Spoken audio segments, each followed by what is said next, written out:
बिहार में मंत्रिमंडल गठन के बाद ये चर्चा का विषय था कि गृह मंत्रालय किसको मिलेगा।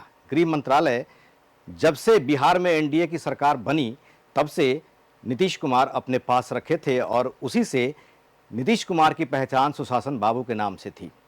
लेकिन इस बार गृह विभाग बीजेपी ने झटक लिया और ये सिर्फ बिहार में ही नहीं पूरे देश में चर्चा का विषय बना हुआ है। लेकिन इसका एक साइड इफेक्ट भी हो सकता है जिस पर आज हम लोग चर्चा करेंगे। नमस्कार, आदाब, सत श्री अकाल। मैं हूं मनोज नारायण सिंह और आप देख रहे हैं मंथन टुडे। किसी भी राज्य या केंद्र की सियासत में गृह विभाग सिर्फ एक मंत्रालय नहीं बल्कि सत्ता का असली ताज माना जाता है और बिहार में नीतीश कुमार ने 2 दशक तक इसे अपनी मुट्ठी में कस कर रखा। लेकिन इस बार उन्होंने यह ताज भाजपा को सौंपकर एक बड़े राजनीतिक पैगाम की उद्घोषणा कर दी है। यह फैसला न सिर्फ विभागों का बंटवारा का है बल्कि एनडीए के भीतर बदलती ताकत का खुला इशारा है, जहां जेडीयू की तुलना में बीजेपी का कद पहले से कहीं अधिक ऊंचा होकर उभर रहा है। नीतीश कुमार के कार्यकाल में गृह विभाग हमेशा से उनके नियंत्रण तंत्र रहा है। यहीं से कानून व्यवस्था, सुरक्षा एजेंसियों और खुफिया मशीनरी पर सीधा अंकुश चलता था। इसलिए इसे मुख्यमंत्री का क्राउन ज्वेल कहा जाता रहा है। यह पहला मौका है जब नीतीश ने यह हीरा अपने हाथों से निकालकर अपने सहयोगी दल को दे दिया है।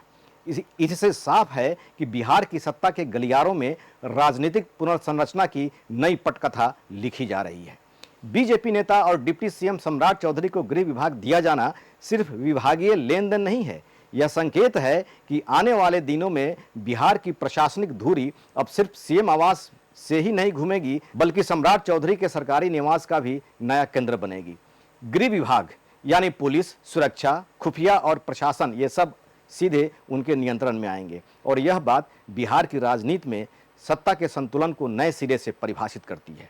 यह कदम नीतीश कुमार की बदलती रणनीति को भी उजागर करता है। 2 दशक तक सत्ता के हर अहम धागे को अपने हाथ में रखने वाले नीतीश अब रोजमर्रा के प्रशासनिक बोझ से खुद को हल्का कर रहे हैं और भाजपा के साथ विश्वास और शक्ति साझेदारी का नया मॉडल पेश कर रहे हैं। इस बात की चर्चा हो रही है। यह बदलाव दिखाता है कि नीतीश अपने राजनीतिक भविष्य को ध्यान में रखते हुए गठबंधन में बीजेपी को अधिक स्पेस देने के लिए तैयार हैं, शायद मजबूरी में या फिर शायद रणनीति में। दिलचस्प बात यह है कि इस फैसले का संकेत पहले ही मिल चुका था। चुनाव प्रचार के दौरान गृह मंत्री अमित शाह ने तारापुर में मंच से कहा था, सम्राट को जिताइए, इन्हें बड़ी जिम्मेदारी मिलेगी, और अब वह बात सियासी हकीकत बन चुकी है। और आप भरोसा रखिए, सम्राट जी को प्रचंड बहुमत से जिताइए, मोदी जी सम्राट जी को बड़ा आदमी बनाएंगे, बड़ा आदमी बनाएंगे। गृह विभाग का बीजेपी के पास जाना साफ संदेश देता है कि बिहार की राजनीति में बीजेपी सिर्फ साझेदार नहीं बल्कि सत्ता की केंद्र धुरी बनने की राह पर है। सम्राट चौधरी का कद बढ़ा है, बीजेपी का प्रभाव पक्का हुआ है और नीतीश की सत्ता समीकरण की पुरानी परंपरा में एक बड़ा बदलाव दर्ज हो गया है। इस बदलाव को नीतीश कुमार पहले ही भाप चुके थे, इसलिए उन्होंने मंत्रालय के बंटवारा के समय उपेंद्र कुशवाहा को सलाह दी और उपेंद्र कुशवाहा के पुत्र को डायरेक्ट कैबिनेट मिनिस्टर का शपथ दिलवा दिया गया। सियासत में सबसे बड़ी पार्टी का वर्चस्व ज्यादा माना जाता है। ऐसे में चुनाव परिणाम के आते ही नीतीश कुमार ने अपनी आगे की रणनीति बनानी शुरू कर दी थी और उसी का परिणाम था कि उपेंद्र कुशवाहा का पुत्र कैबिनेट मिनिस्टर बना।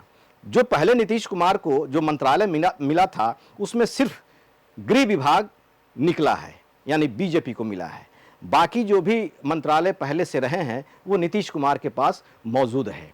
ऐसे में सियासत के गलियारे में चर्चा हो रही है कि क्या डीएम, एसपी ये सब सम्राट चौधरी के इशारे पे काम करेंगे या फिर जब उनका ट्रांसफर पोस्टिंग ये सब जो है नीतीश के हवाले है तो ये सब सामान्य प्रशासन वाले जो लोग हैं ये सब नीतीश कुमार के इशारे पे काम करेंगे।